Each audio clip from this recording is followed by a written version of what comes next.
Radio Nova. Le score avec Charline Roux. Et bienvenue dans Le Score, votre rendez-vous quotidien au programme de la musique, de la conversation et du théâtre. Oui, mais du théâtre écrit et mis en scène par Lorraine Marx, autrice, comédienne trans, brillante, drôle, incisive. Avant de la retrouver, l'actu du jour. Le Score. L'actu du jour. Actu et conseil lecture avec la parution aujourd'hui chez Seuil d'une œuvre colossale, 768 pages, mais n'ayez crainte, une œuvre collective dirigée par la philosophe Camille Froide-Vaumétry et titrée tadam, théorie féministe. Oui, du Moyen-Âge à aujourd'hui, 130 textes, presque autant de contributrices et contributeurs, pour raconter une histoire, celle, je cite, d'un projet décisif, renverser l'ordre patriarcal du monde. Oui, il faut au moins ça. Et je dis qu'un youhou s'impose. 4 parties. 1. Donner naissance au féminisme, alors avec des chapitres qui vont des pionnières médiévales de l'autonomie intellectuelle aux premières voix africaines-américaines.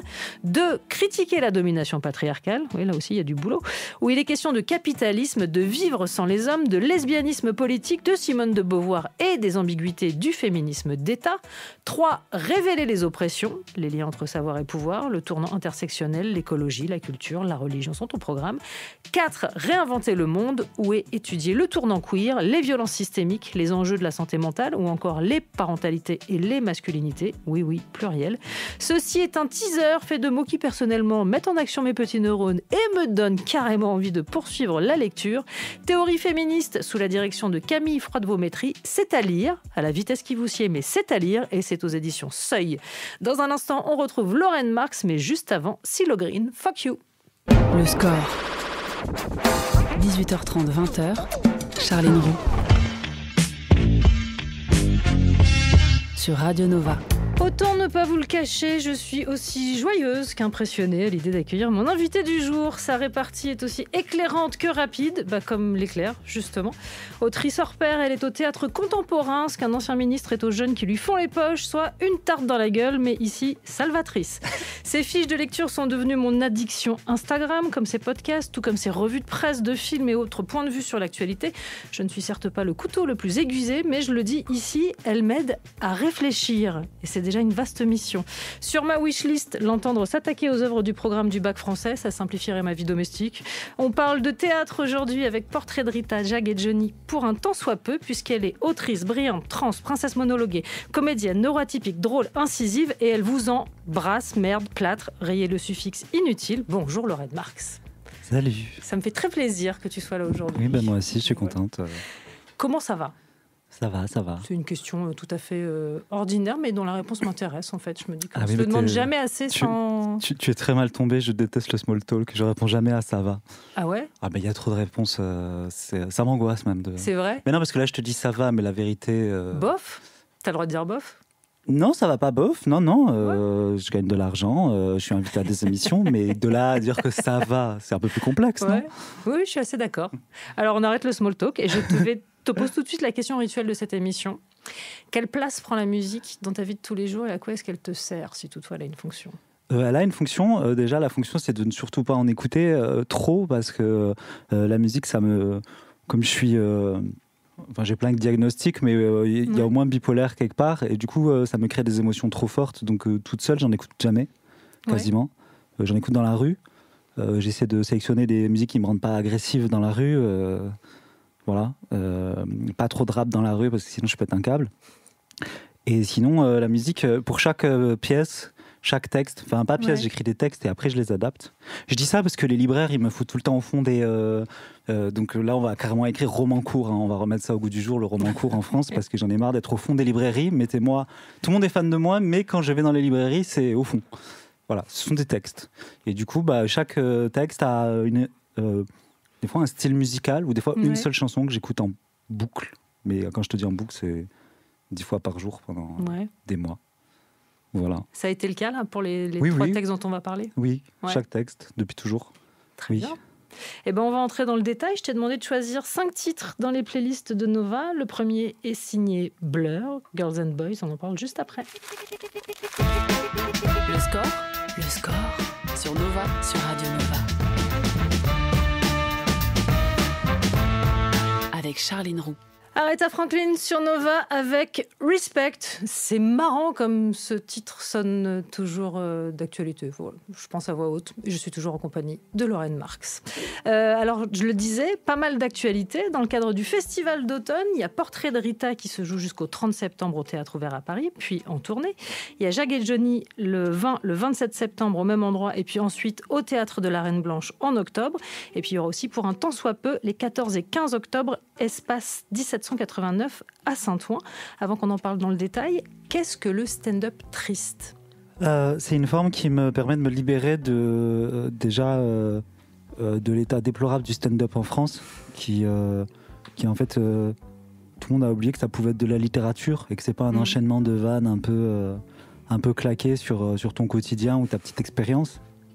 Et du coup, comme je me retrouve pas trop là-dedans et que j'en ai fait un peu, et que quand t'es trans et que t'es pauvre et tout, ben c'est pas très intéressant. La France, en général, alors le stand-up français, pas trop non plus. Le problème, c'est pas le stand-up, le problème, c'est les collègues en fait. C'est comme toute chose, hein. Le théâtre, à la limite, tu pourrais en dire du bien, mais le problème, c'est les collègues. C'est toujours le problème. Le salariat, à la limite, ça pourrait aller, mais le problème, c'est les collègues. Donc, l'enfer, c'est les autres, c'est ça oui, que tu vas me dire. Du coup, le stand-up triste, c'est une forme qui me libère de. Je fais des vannes comme je veux, qui ont des formes de stand-up, mais quand je veux.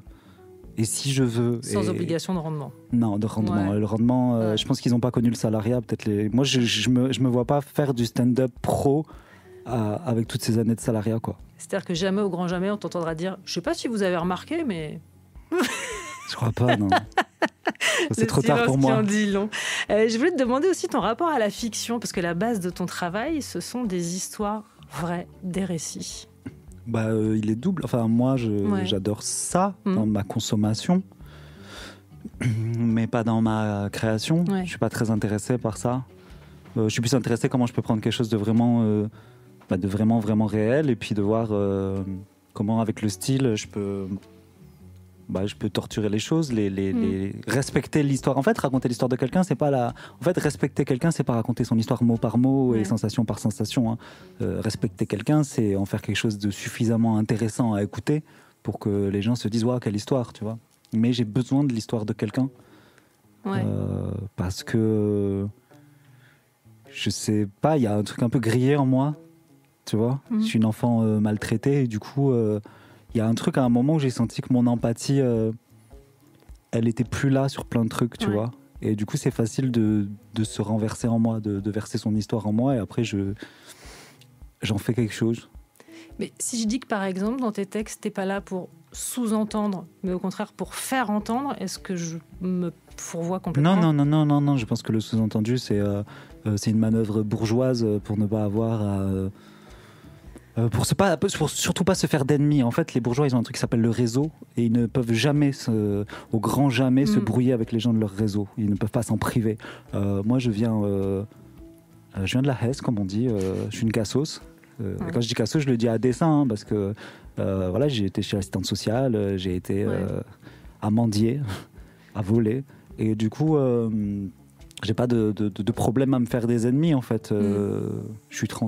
Donc maintenant, je dis ce que j'ai à dire, et puis il n'y a pas grand-chose qui m'intéresse d'autre, en fait, que d'être clair. Ouais. Portrait de Rita, ça a été travaillé à partir d'entretiens de Ritan Katbayang, menés par toi et par Bwanga Pilipili, qui est autrice et performeuse belge. C'est cette dernière qui incarne Rita seule en scène. 3 regards, qu'est-ce qui les rassemble ? Le fait qu'on s'est rencontrés. Ouais. Mais sinon... C'est 3 parcours très différents que les vôtres, mais en même temps, j'ai l'impression qu'il y a quand même une zone de convergence. Moi, je raconte pas des histoires, je m'invente pas des vies. Hein. Je peux pas tout raconter, hein. Et je cherche pas à le faire. Je cherche chez les autres des choses que je peux comprendre. Je peux comprendre l'isolement social. Je comprends très bien la solitude, la fétichisation, la violence, des coups, la violence policière. Alors pas la même mesure qu'une femme noire, évidemment. Mais voilà, je cherche ce que je comprends, et je parle que de ce que je comprends. Quand, par exemple, le racisme, toutes les évocations du racisme, c'est soit mon analyse de la blanchité, ça je crois que je comprends assez bien, pour en être victime, puisque la blanchité, c'est aussi une forme de normativité féroce qui nous, les trans, nous empêche de vivre. Et du coup, je parle de blanchité. Et puis sinon, ce qu'il y a sur le racisme, c'est ce que m'ont dit mes amis qui le vivent. Ouais. Donc, j'invente pas. Le seul en scène s'ouvre sur un récit des plus glaçants, soit une mère, Rita, appelée en urgence parce qu'il y a un problème avec Mathis, son fils, qu'elle retrouve à l'école, maintenu face contre terre par un policier. Le récit rembobine l'histoire de Rita, jeune femme d'affaires qui vivait au Cameroun, à Yaoundé, qui est devenue aide ménagère à Tinlo après avoir rencontré Christian, un piège qui s'est refermé. Et ce qui se joue après, c'est un petit manuel du racisme illustré et de l'exclusion sociale, de moult violences. Comment est-ce que justement on recueille cette parole-là, on en fait un stand-up triste, avec quelles précautions ? Avec, je sais pas, des précautions. Ouais. J'aime pas. Comment dire ? Je pense que non, je prends pas de précautions. Juste, je pense que j'ai un logiciel, un truc d'application. Je me pose des questions, mais c'est juste. Je sais pas. Maintenant, je l'ai mon truc en fait. Ouais. Je pourrais pas te dire que j'y vais avec des précautions. Bien sûr, tu fais gaffe à des choses. Tu fais gaffe de pas usurper. Tu fais gaffe à ce que tu vas dire, mais je sais pas si je prends des précautions. Au contraire, parce qu'il faut y aller, il faut mettre des claques en fait. Ouais, bien sûr. C'est des balles, donc en fait, c'est un peu paradoxal. C'est oui, tu essaies de respecter l'histoire de la personne et tu fais au mieux. Mais après, non, les précautions n'auraient pas ses places, parce que si je prends des gants pour raconter, les gens le recevront pas de la même manière non plus. Mais juste, ça se fait naturellement. Si tu veux, j'ai pas à réfléchir. Oui, c'est ça. Ça t'est spontané. J'ai eu une vie de dingue. Ouais. Et je subis des trucs de dingue encore. Et du coup, j'ai pas à réfléchir. Souvent, on me pose la question, tu vois. C'est marrant que tu. Oui. Mais j'ai pas à réfléchir à ça. En fait, tu vois, on me dit souvent un truc dans les interviews, et ça m'énerve. Dans toutes les critiques que je vois sur la pièce ou sur ce que je fais, les gens adorent marteler, mais parce que, bon, les critiques de théâtre sont d'une certaine classe sociale, hein, c'est comme ça. Et ils disent, Laurel Marx arrive à faire ça sans misérabilisme. Mais en quoi c'est un compliment ? Comment je pourrais être misérabiliste ? J'ai vécu la misère. Donc nous, ça ne nous vient pas à l'esprit. Donc il n'y a pas de précaution et il n'y a pas de conscientisation de dire, oh là là, on va essayer de pas rendre ça misérabiliste. C'est pas un compliment. Ça ne devrait même pas être mentionné. Moi, tu vois, je disais pas ça par rapport à un quelconque misérabilisme, mais par rapport à un point de vue. Effectivement, ce que tu disais, la précaution était pour moi de ne pas usurper. Mais ça s'appelle la décence, en fait. Ouais, tu vois ce que je veux dire ? Oui. Tu parles mais de c'est bien de le rappeler. Ah oui, je pense que c'est laissé à la décence de chacun de bien ou mal raconter une histoire. Je pense que voilà. On poursuit la conversation dans un instant. On écoute nouveau verbe. Deuxième titre choisi par Lauren Marx, Let Me Blow Your Mind. Le score. Jusqu'à 20h sur Radio Nova. The Clash sur Nova, Guns of Brixton est toujours en compagnie de Lauren Marx. J'ai l'impression que le titre te satisfaisait assez. Ouais, j'aime bien les Clash. Ouais. Ça marche toujours ? Oui, toujours. On parlait, et on continue de parler, de Portrait de Rita qui se joue jusqu'au 30 septembre au Théâtre Ouvert à Paris et puis qui partira en tournée. En rembobinant la vie de Rita, je parlais donc de cette femme qui vivait à Yaoundé, qui a rencontré un homme qui l'a enfermée dans un piège. Et je ne parlais pas de cet homme-là comme d'un monstre, parce qu'il en existe bien des modèles malheureusement, parce que l'histoire de Rita, elle décrit autant une histoire particulière qu'un mécanisme qui est à l'œuvre à grande échelle. Et la réflexion que je me suis faite, vraiment qui est purement de l'ordre du ressenti, c'est que on se dit qu'on sait, que ça existe, que ça révolte, mais énoncé avec cette force-là, sous cette forme-là, sur scène, en fait, j'ai réalisé que je ne savais pas. Oui. Est-ce que c'était l'un des buts aussi ? J'ai pas de but, je sais que tu sais pas parce que je sais pas non plus. Ouais. Avant de parler, on ne sait rien. Je me souviens quand on a vu avec Bouanga, donc Bouanga qui est congolaise et tout, quand on a écouté Rita commencer à nous raconter des trucs, je me souviens, on s'est pris la main avec Bouanga en allant aux toilettes et Bouanga m'a dit ça c'est raciste. Tu vois, on était en mode elle ne découvrait pas le racisme évidemment, Bouanga loin de là, mais là on était en mode putain, c'est des récits, c'est 12 Years a Slave quoi, vraiment c'était, elle nous racontait des trucs, c'était, donc non on sait pas, mais c'est ça aussi, c'est la beauté c'est mon métier. Tu vois, c'est même pas, comment dire, il n'y a pas ni à me remercier, ni à me louer de faire ça. Mon métier, c'est d'arriver à formuler les choses pour dire, en fait, c'est comme ça que ça se passe. Et il faut pas... Des fois, tu vois, quand tu commences un texte et tout, tu te dis, bon, mais les gens, ils savent ça. Et ça, c'est la pire chose. Parce qu'en fait, moi, j'ai été frappé déjà en entrant dans le milieu du théâtre et d'être trans dans cette société. Tu te dis, mais les gens, ils savent. C'est pas possible. Ils savent pas. Ouais. Ils savent pas. Et c'est ça notre épuisement, c'est qu'il faut mon métier, c'est d'essayer de devoir rappeler sans arrêt les bases, avec quand même un supplément de style, et en même temps pas me faire niquer par la société qui voudrait m'épuiser à ce que je rappelle sans arrêt les bases, et un jour tu n'es plus artiste, tu n'es qu'une activiste épuisée, quoi. Ouais. Alors justement, le style, parlons-en. Il y a chez toi une maîtrise absolue à la fois de l'art de la digression et de l'art de la rupture. Est-ce que ça aussi, c'est un jaillissement qui t'est naturel quand tu écris ? Ça s'appelle le TDAH. Ça s'appelle purement ça, tu vois. Ouais. Mais c'est comme ça, discuter avec moi, c'est comme ça, c'est vivant. Ouais. Mais oui, bah, c'est juste... ça c'est psychiatrique. C'est vraiment la digression, c'est normal. Et surtout, moi, je veux des trucs vivants. Je veux que ce soit fun aussi. Mm-hmm. Et il n'y a rien de plus fun qu'une digression. Alors, ça casse un peu la tête des fois. Donc, je suis obligé de contrôler quand même. Ouais. Mais la rupture, c'est aussi psychiatrique. C'est que... Bon, il y a un truc, c'est que là, en vieillissant, tu le contrôles de plus en plus. Mais c'est que pendant des années, je ne me contrôlais pas. Et que tu peux passer à force de passer d'une émotion à une autre, ça devient... C'est l'inverse de la déformation professionnelle. Ouais. Ma littérature est une déformation de ma vie, quoi. Mais tu as raison, c'est de là que vient la drôlerie. Parce que ça, je ne l'ai pas encore dit jusqu'ici. C'est que la pièce, même si le sujet est fort et douloureux, on rit. Ah oui. C'est quand même un petit... tu vas détester ce que je veux dire. C'est une sorte de petit miracle en soi, Lorraine Marx. Ouais, non, ça va, c'est bien. Pourquoi continue. Parce que c'est horrible, parce que c'est souvent les phrases que tu as dans les critiques. Un petit miracle. Non, ça me fait plaisir. Ouais. Tu rigoles ou quoi? Moi, j'étais déçu en lisant les critiques. Je suis rentré chez moi, j'ai boudé. Non, mais les gens n'ont pas dit le mot drôle. chef-d'œuvre. Les gens ne disent pas elle a dead ça. Est-ce qu'il y a un critique qui va me faire kiffer et dit elle a dead ça, ça me ferait kiffer? Non, le petit miracle, c'est trop sympa. Alors moi, je suis pas critique, mais je peux te dire que tu as dead ça, voilà, selon merci. mes critères à moi. Ça me fait plaisir. Autre micro-voix avec ta patte, on va parler aussi de Jag et Johnny. C'est un spectacle que tu mets en scène d'après l'histoire de Jessica Guillou, dite Jag. C'est elle la voix derrière le micro sur scène. Johnny, c'est son chien. Une histoire de classe populaire rurale blanche. Le théâtre doit-il être politique? Répondez, Lorraine Marx, la France veut savoir. La question, c'est le théâtre peut-il être politique? Moi, le mien, je sais qu'il l'est, mais... Ouais. Parce que j'ai pas le choix. En fait, le problème, c'est que si tu as le choix de faire du politique, c'est que, en fait, si tu veux, on peut juger les gens à la façon dont ils utilisent leurs privilèges. Donc oui, moi, mais pareil, c'est encore un truc dont je me pose pas la question. Parce que les histoires, les gens autour de moi, y a toujours un truc à capter de politique. Ouais. Le théâtre devrait s'interroger sur, je sais pas, sur sa complaisance.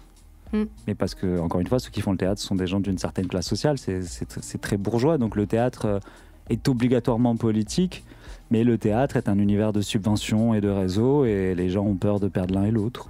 Non, mais en réalité, il y a quand même pas tant de gens que ça qui redonnent ou donnent une voix à ceux ou celles qu'on fait volontiers taire ou qu'on n'a pas envie d'entendre. Mais c'est parce que j'en fais partie, encore une fois, tu vois, c'est une discussion j'en fais partie, et j'en ai fait partie, moi, pendant 20 ans, entre la misère, le salariat, l'errance. Et en fait, je sais pas si c'est une question de redonner une voix, c'est juste, c'est mon environnement. Ouais. Et c'est aussi pour ça que ce spectacle sera joué aussi dans des lieux qui ne sont pas des lieux dits classiques de théâtre. Si on peut, ouais. Mais tout est un vœu pieux, tu sais, dans ce truc-là, c'est qu'au final, peut-être ça se jouera que dans les théâtres. En fait, on veut tous avoir l'illusion qu'on pourra parler à tout le monde et aller partout, mais non, tout le monde ne verra pas du théâtre et tout le monde ne verra certainement pas mes spectacles. Mes amis ne vont pas au théâtre. Mais tu n'y vas pas non plus. Et je n'y vais pas non plus. Ouais. Parce que je m'y retrouve pas, ça m'intéresse pas. Et un mot aussi de Pour un temps soit peu, alors cette fois de et par Lorraine Marx. Si je parle de performance autofictionnelle, je suis dans le vrai ou pas du tout? Oui, c'est l'autofiction. Ouais. C'est-à-dire que tu y racontes l'histoire d'une femme trans par le détail, et c'est aussi une réflexion sur l'indulgence toujours face aux discriminations envers les personnes trans. J'en profite d'être là, c'est la première fois que je suis dans un truc de grande écoute comme ça quand même, et de rappeler que la transphobie, c'est une opinion en France. Quand Marguerite Stern et Dora Muto sortent Transmania, je sais pas, alors je vais bien sûr éviter de faire des comparaisons, puisqu'on a compris chez les militants quand même qu'il fallait pas comparer la transphobie, le racisme, la transphobie, l'antisémitisme et tout. Mais imaginez un livre qui sortirait comme ça, un équivalent de Bagatelle pour un massacre de Céline, mais pour les trans. Ça s'appelle Transmania. Ils n'ont pas été attaqués, elles n'ont pas été attaquées, elles peuvent se victimiser encore à longueur de trucs. Nora Bussini vient de sortir un bouquin immonde là, qui s'appelle Les Nouveaux Antisémites. Le premier chapitre est sur les trans. Je rappelle qu'on n'est pas nombreux et qu'on est au cœur de toutes les psychoses des gens de droite, des Sophia Aram, des machins trucs. Et si tu veux, on n'est pas inquiété. On peut sortir un livre comme ça, passer sur les plateaux d'une transphobie crasse et tu n'es pas inquiété. C'est une opinion, la transphobie en France. Ce n'est pas un délit. Pourtant, ça l'est. Mais ça ne l'est pas. Discriminer les gens, mais pas les trans. Semble-t-il. Hein. Alors, moi, il y a un autre truc, du coup, je sors un peu du cadre, mais ça me semble, je digresse vers une actu qui, moi, me cringe force 12, soit le dossier Brigitte Macron. Dans le verbatim qui est souvent employé, moi, j'ai lu et entendu à de multiples reprises accusée d'être une femme trans, les mots ayant un sens. Ceci est d'une violence inouïe, il faut le rappeler, parce qu'il n'y a pas de notion de culpabilité, là, en fait. On n'est pas en train de parler de... Il parle de défendre son honneur. Ouais, ça aussi, c'est quand même un souci. Moi, j'ai pas l'impression qu'on t'accuse d'être moi, ce soit si grave que ça, mais si, parce que on est détesté et ça serait le soupçon. Tu te rends compte que c'est plus grave par exemple, nous on nous accuse d'être des hommes déguisés pour aller violer des femmes et tout, mais qui est-ce qui se ferait passer pour un violeur dans un pays qui traite mieux les violeurs que les trans, tu vois. Ouais, bien sûr. Donc tu vois, on nous accuse de trucs. Et là, oui, il faut défendre l'honneur de Brigitte Macron. Ils vont envoyer des preuves scientifiques. Alors, je sais pas c'est quoi les preuves scientifiques. Peut-être des photos de ses chromosomes. Ils vont la montrer enceinte. C'est ridicule, quoi.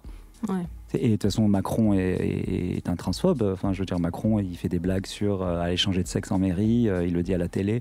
Enfin, c'est des gens qui nous poussent sous le bus en permanence, quoi. Il y a une organisation mondiale qui vise à réduire nos droits, à les limiter, à nous empêcher de nous déplacer, à nous empêcher d'être qui on veut, de s'appeler comme on veut. Et je vais te dire un truc, les gens s'en battent les couilles. Enfin, tout le monde s'en fout. Enfin, c'est vrai, hein, c'est un vrai truc, tout le monde s'en fout. Alors de temps en temps, t'en as une comme moi qui apparaît. Ben là, demain, là, quand je fais ma chronique à la dernière. Oui, parce que dimanche, on te retrouvera dans la dernière aux côtés de toute la bande. Vous pouvez me citer une autre femme trans dans un espace culturel mainstream, une seule. Et vous vous rendez compte On est 70 millions, il n'y en a pas une seule. Et donc en fait, c'est quand même... Et pourquoi ? C'est pas parce qu'on n'est pas brillante. Moi, toutes les femmes trans que je connais, elles sont soit doctorantes, on est brillantes. Mais on ne peut pas sortir de chez nous. Il y a une telle adversité, il y a une telle haine. Il y a l'accusation, on peut accuser la première dame de France d'être... Il aurait suffi que Brigitte Macron réponde « et après ». Mais c'est ça ce que je veux dire. Moi, c'est le mot, déjà, rien que le mot accusation, moi, me cringe. Mais elle a le droit de dire « non, je ne suis pas une femme trans ». Mais elle n'a pas le droit de s'en offusquer. Elle a le droit, bien sûr, on te dit que c'est ça, parce qu'on sait d'où ça vient cette mécanique. C'est l'extrême droite qui l'accuse. Mais l'extrême droite, là où elle gagne, c'est qu'elle l'accuse et qu'elle sait que ça va être infamant pour elle. Et qu'il va falloir tout de suite, et ça en dit beaucoup sur la fascisation du gouvernement, de l'État et tout, c'est qu'il faut sauver l'honneur de la première dame, quoi. Je sais pas comment je vais enchaîner. Je vais le faire, allez, comme ça, vraiment vaillamment. Normalement, c'est le moment de l'émission où j'annonce qu'après, on joue à Tu préfères. Mais comme je t'ai vu roaster les films préférés de tes followers, je vais te demander de te dévoiler un peu. Ce sera juste après la pub. Et on écoutera aussi les Fujis. Le score sur Nova, sur Radio Nova. Avec Charline Roux. Les Fujis sur Nova avec Ready or Not, le choix de Lauren Marks, à qui je vais donc demander de justifier ce choix. J'aime bien le faire sur un ton accusateur, un peu comme si on était sur un plateau. Je suis incapable j'aimais bien, c'était quand j'étais petite, je sais pas, ça jouait à FIFA à 13-14 ans dans la chambre, au volet fermé, on écoutait les Fujis. Et voilà, Je le disais, c'est normalement le moment de l'émission où je soumets mes invités à des dilemmes impossibles, mais toi, j'ai un peu envie de t'entendre sur de la prescription. Voilà. Parce que je t'ai beaucoup entendu parler des choses qui te déplaisaient. Donc j'ai prévu des petites questions, si tu peux répondre. Voilà, si je te demande un film pour pleurer sans culpabilité, si toutefois ça existe, est-ce que tu en as un ? En fait, là, c'est le moment où je te pourris l'émission. C'est qu'en fait, quand on me pose des questions comme ça, je passe ma vie à regarder des films, à faire des critiques et tout. Je sais. Tu peux me poser 10 questions d'affilée et peut-être je vais répondre à rien. C'est-à-dire que là, mon cerveau, il bloque. Je suis en mode, je sais pas, qui me fait pleurer. Ouais. Et je sais pas. La dernière fois que tu as pleuré en regardant un film, c'était en regardant Bref 2, mais j'ai pleuré de médiocrité. Le fiasco de Pierre Ninet aussi. Finirait comme ça. J'ai pleuré en regardant Bac Nord, ça m'a profondément ému, toute cette bêtise. Voilà. Est-ce que tu as des guilty pleasures? J'ai que ça, hein. Ouais. Sans guilty. Non, c'est pas guilty, non. Comment ça, guilty? C'est quoi ça, il faudrait dire quoi? Un truc, faut pas le dire. Mais y a rien, un mais y a rien truc que je où dis pas, moi, non, mais donc ça existe pas. c'est ce que j'allais J'ai dire. pas d'inhibiteurs sociaux, donc tu me dis ça à moi, mais il n'y a rien qui est guilty. Ça n'a Non, pas de mais sens. un truc où, tu vois, d'un seul coup, le bon sens commun, si toutefois il en existe un général, te dit, bah non, enfin, ça, c'est quand même un peu. C'est un truc qui se dit pas. Non, mais moi, je suis au clair avec tout ce que je fais. Moi, non, mais c'est pas guilty, c'est juste méprisé. Mais moi, mon truc, c'est les jeux vidéo. Toute la journée, voilà. Eh Je suis ben- pas guilty du tout. Eh ben alors, justement, un jeu vidéo qui ne sent ni la naphtaline, ni le vieux carton de pizza froide. Disco Elysium. C'est trop bien. C'est un jeu d'anarcho-syndicaliste. Jouer à Disco Elysium, c'est trop bien. Une chanson pour se préparer à la bagarre. Oh, Pète sa mère de Rocket Dudu et Théa. Voilà. Ouais, dont on va reparler dans un instant. Oui. Parce que je crois qu'il y a un projet encore. Ah oui, oui. Ouais. Est-ce que tu as récemment vu un stand-up qui soit drôle Non. et non problématique? Et Et attends, même je pas vais la te dire, deuxième partie de Non, la non. proposition. mais Oui, ce qui oui, est je sais. problématique, c'est que c'est pas drôle. C'est dans l'autre sens. Non, mais c'est problématique, je m'en fous. Ah non, mais moi, je regarde des trucs problématiques. Ouais. C'est-à-dire, moi, je vais te dire, moi, je regarde énormément Mustapha El Atrassi qui lâche des trucs homophobes et transphobes. Et je vais te dire, je peux même. Dave Chappelle, j'ai arrêté parce que j'en pouvais plus d'entendre les trucs transphobes. Mais je préfère me taper un Dave Chappelle là que tout le stand-up là que je vois défiler, notamment à Quotidien, tous les stand-uppers de Quotidien, tous les stand-uppers qui font des chroniques à France Inter. C'est navrant. Il suffit de faire un 8 minutes de merde. Comme Paul Mirabel avec une voix de victime, et puis d'un coup on t'invite et on oublie que c'est un métier d'écrivain, stand-upper. C'est pas un métier d'avoir une attitude. Non, non, il y a rien qui me fait. Mais qui me fait rire sinon? Ouais. Franchement, Mustapha, je vais te dire la tristesse. J'en suis allé chercher des gens que je sais qu'à un moment il va dire un truc transphobe, quoi. Parce qu'au moins il me fait rigoler entre les blagues transphobes, quoi. Sinon, non, je peux pas te dire. Là, je sais que je vais m'exposer à un autre dossier en posant la question qui suit, mais j'y vais parce que j'ai sûr, même hein. pas peur. Une actrice ou un acteur qui te fait rêver? Qui me fait une Ouais. actrice qui me fait rêver. Ouais. Putain, tu vois, voilà, je suis encore. Attends, je vais en dire une Blank. quand même. En France, Peu importe. Où tu veux. Noémie Merlan, je trouve qu'elle joue tellement bien l'homme trans. Noémie Merlan m'a tellement ému quand elle joue un homme trans. Elle dit, je me suis laissé pousser les poils des jambes et je me suis dit, waouh, quand je serai grande, je voudrais surtout pas être Noémie Merlan. Voilà, ça me fait rêver autant de bêtises. Voilà, mais je rêve, chacun sa façon de rêver. Hein. Et pour terminer sur une note peut-être positive, un roman, le dernier qui t'a, puisqu'on parle d'écriture et de talent d'écriture, un roman qui t'a, je vais pas dire ébloui, mais qui, en tout Portrait cas- de Rita, hein. Portrait de Rita, c'est vraiment, ça m'a ébloui. Hein. C'est édité chez Blast, je le précise. Chez Blast, Ouais. une maison d'édition pro-palestinienne, avec des vraies convictions anarcho-trotskistes que je respecte. C'est pour ça que je reste chez eux. Voilà. Je trouve que l'édition devrait pas être, à chaque fois, les petites maisons d'édition ne devraient pas être un tremplin pour ensuite aller dans les grosses tenues par des milliardaires dégénérés. Donc moi je suis bien chez Blast, acheter les livres de Blast. Sinon un roman que j'ai bien aimé, mais je lis pas beaucoup, je lis que des tout petits bouts. Je sais pas, en ce moment en tout cas, allez je dis vite fait, Vilaine les Vilaines de Camilla. Chez vous, vous ferez le truc Camilla Sosa Villadas. C'est trop bien. C'est Camilla trop beau. Sosa Villada. Voilà, il faut qu'il y ait, Tout à du fait. style pour moi. Sinon, en ce moment, sur Twitch, ça lit Césaire et Léopold Sédar Senghor. Voilà. Donc du coup, je peux réitérer ma demande de voir des critiques sur Instagram ou des lectures sur Instagram des œuvres au programme du bac français. Mais C'est vraiment une demande vas-y, hyper dis-moi perso, quoi, hein. Il y a quoi? Je sais même pas. Il y a Césaire, il y a Césaire. Rimbaud, il y a... Césaire le sang, Rimbaud, oui. Quand Ouais. même. Moi, j'aime pas la culture installée et dominante, mais Rimbaud, on peut pas éviter quand même. On peut pas tester. Non, on peut pas tester. Il a tête ça. Il a tête ça, Rimbaud. On poursuit la conversation dans un instant. Nouvelle pause musicale. On écoute The XX avec Loud Places. Le score. Jusqu'à 20h sur Radio Nova. Justice sur Nova avec Dance, le choix de Lorraine Marx, l'invité du score aujourd'hui. Est-ce que je te demande pourquoi Justice? Oui, je le Ça fais. sonne bien, c'est cool. Hein. Ouais. C'est ça bien, marche ça toujours. ça crée de l'endorphine. C'est toujours d'une efficacité. Ça fait pas de mal. Ouais. C'est bien. Ok. C'est le moment où on revient sur une partie de ton œuvre. Et là, j'annonce tout simplement un banger. Salut. Alors ça va pas arriver souvent que je montre ma tête comme ça en vidéo, mais là j'étais obligé. Il y a le bouquin de Nicolas Bedos qui sort le 7 mai et je voulais le lire. Là j'ai juste les extraits, mais en fait c'est un banger. Donc je pense que je vais le lire en entier, en vidéo découpée sur Insta, et puis perdre lentement tous mes abonnés, je pense. L'article est touchant. Alors attention, c'est touchant. Sans jamais chercher à s'absurde, je me suis abonné au Point pour l'occasion, parce que j'aime pas tant la vie que ça en fait. Il décrit la lente bascule d'un homme jadis choyé, on s'en fout. Ah oui, pour trouver dans l'abîme les ressources d'une transformation. Alors non seulement tu n'as pas perdu d'abonnés, je ne crois pas en tout cas, ce serait plutôt l'inverse, mais tu es devenue la lectrice préférée des Instagramos Le Point Levé. Après tu as enchaîné La Soif de Honte, Clamsé à Tataouine, La Bible, des revues de presse. Comment est-ce que d'un seul coup tu as eu cette idée, cette envie ? C'est surtout que j'avais pas l'envie. C'est plus c'est une. Mais oui, mais c'est marrant. C'est une envie qui s'est transformée en je fais ça comme ça parce que ça m'a. Mais merci Nicolas Bedos. Je lui adresse ce truc. Il a changé ma vie. Je pense que je suis là en partie grâce à lui. Demain, je suis sûr que je suis chez Guillaume, Juliette et les copains grâce à lui. Bon, grâce à un peu à ma façon d'exprimer les choses. Oui, mais à un moment, j'ai trouvé ça tellement ridicule. Son truc, que ça a éveillé quelque chose en moi et que j'ai dépassé mon dégoût de montrer ma tête en vidéo parce qu'on sait voilà, encore une fois, nous les trans. Est-ce que j'ai dit que j'étais trans ? Je suis trans. Comment on nous traite dès qu'on nous montre nos gueules ? Mais là, je sais pas, c'était trop tentant. En fait, si je pouvais pas ne pas le faire, surtout.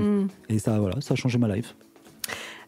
Parler, c'est évidemment s'exposer avec ce que ça comporte d'adhésion, mais aussi de haters. Comment est-ce que tu gères tout ça ? Je n'ai pas de haters. Alors je vais te dire, je voudrais autant voilà, depuis le début je dis nos vies sont difficiles, nos traitements médiatiques sont difficiles des trans.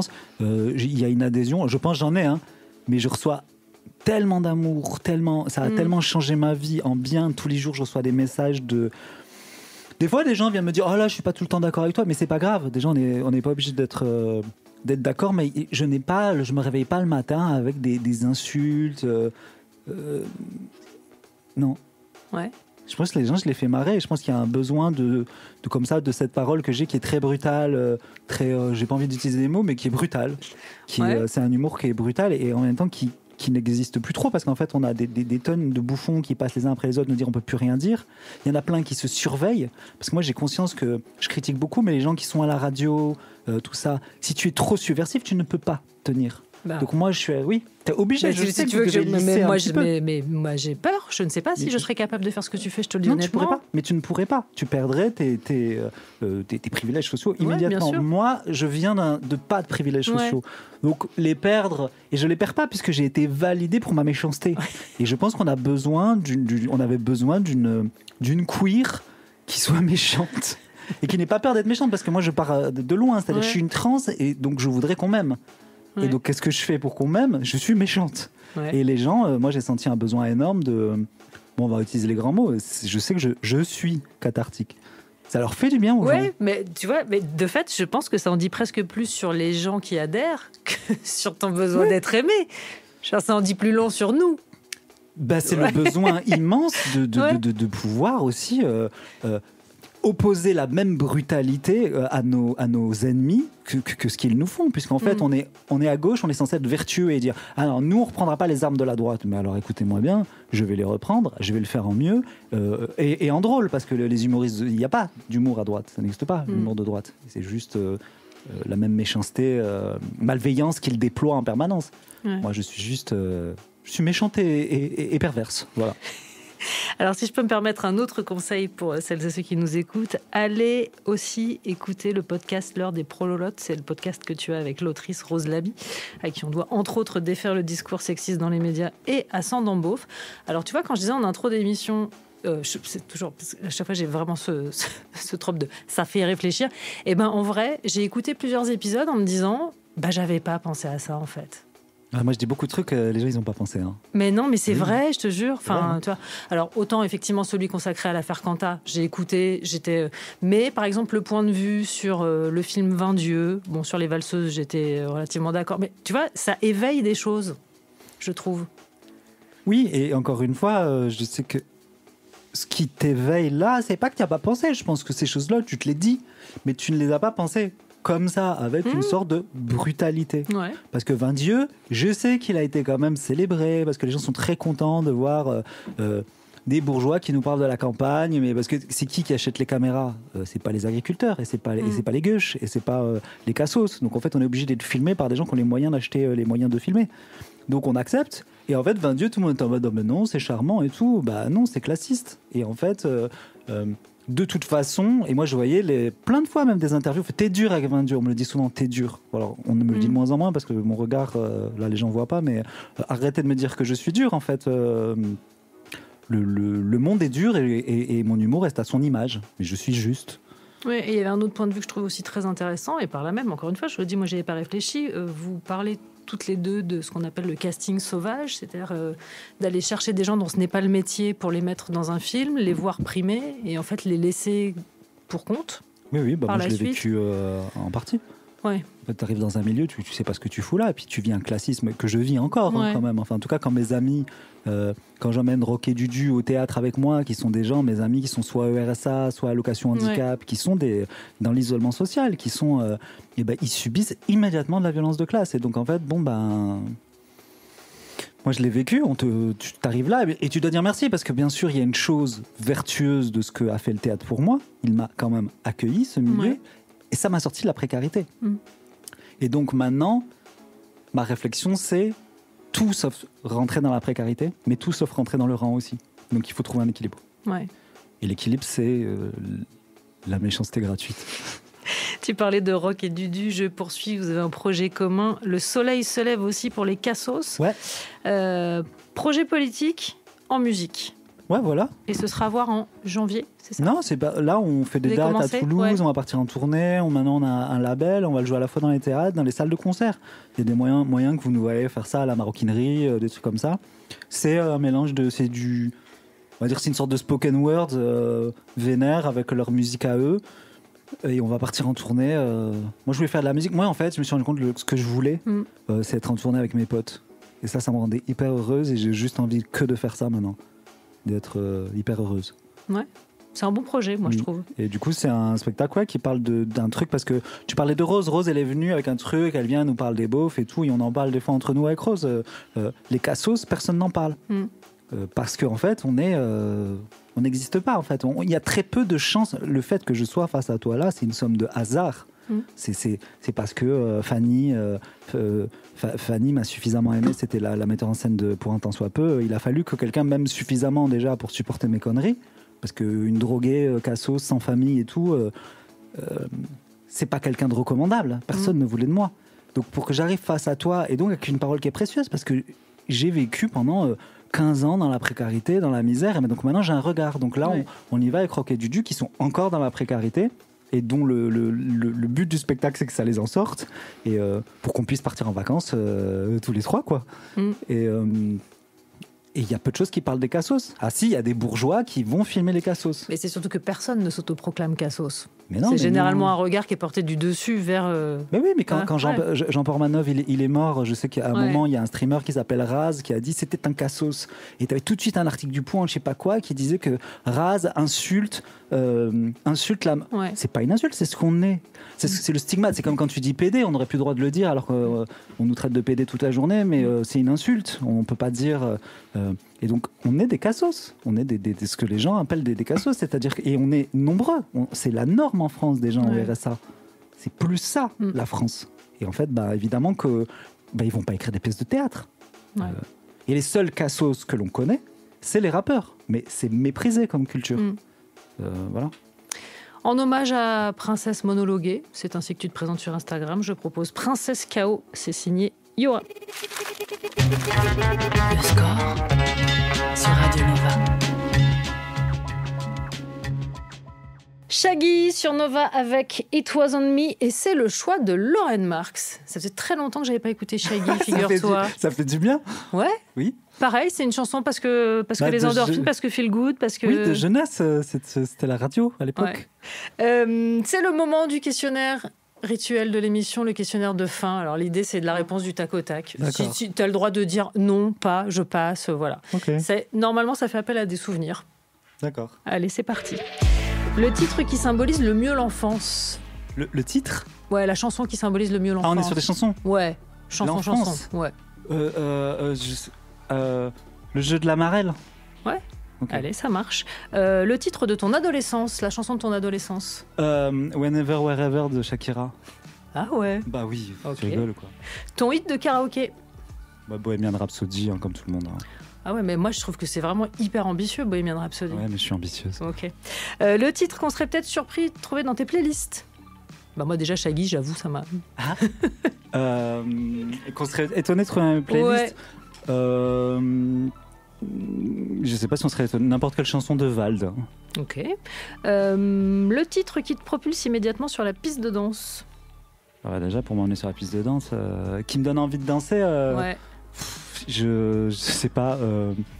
Attends, je vais dire que des trucs que je regrette. Ah si. Il y a la chanson là de fin de Portrait de Rita. C'est Stand on Your Word. Alors qu'elle avait été repris par Kids, c'est Joubert Brothers. Oui, c'est ça, les Joubert Brothers. Ouais, ça marche pour moi, ça marche bien. Très bien. Et le titre qui te fait immédiatement sortir de la piste de danse, de la pièce, de tout.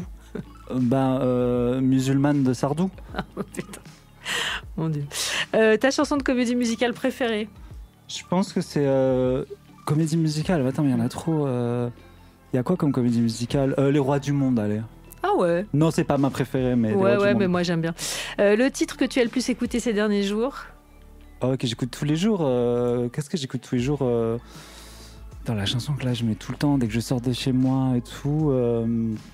Quoi neuf, les voyous de Rock et Dudu. Hein. Ouais. C'est ce que j'écoute tout le temps. Et catégorie pénible, la chanson dont t'as un mal de chien à te débarrasser une fois que tu l'as en tête. Mais pénible, mais bien pénible. Non, pénible. Le truc où tu fais faut que ça s'en aille. Non, si elle est là, il faut que ça s'en aille. Ah bah ouais. Ça t'arrive jamais d'avoir des chansons qui te trottent dans la tête? Mais non, mais j'écoute les mêmes chansons tout le temps. Ah oui, donc. Mais là, la chanson diabolique, là, c'est une chanson qui s'appelle How Do You Guys Make Friends on the Internet, qui est le générique de mon truc de Twitch, de Circe. Et une fois que tu l'as, alors là, les gens, vous allez vous le mettre et vous allez me haïr. Voilà, une bonne raison de me haïr, ça ne partira jamais de votre tête. Voilà. Et ben voilà, c'était très très simple cette formalité à remplir. Oui, on y a réussi. Hein.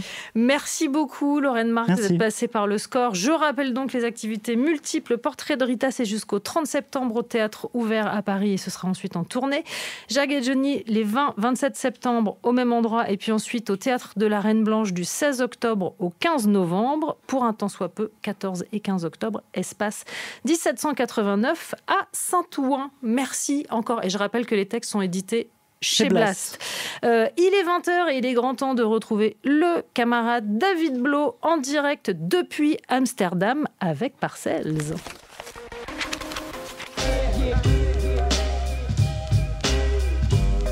Le score sur Radio Nova. À retrouver en podcast sur nova.fr.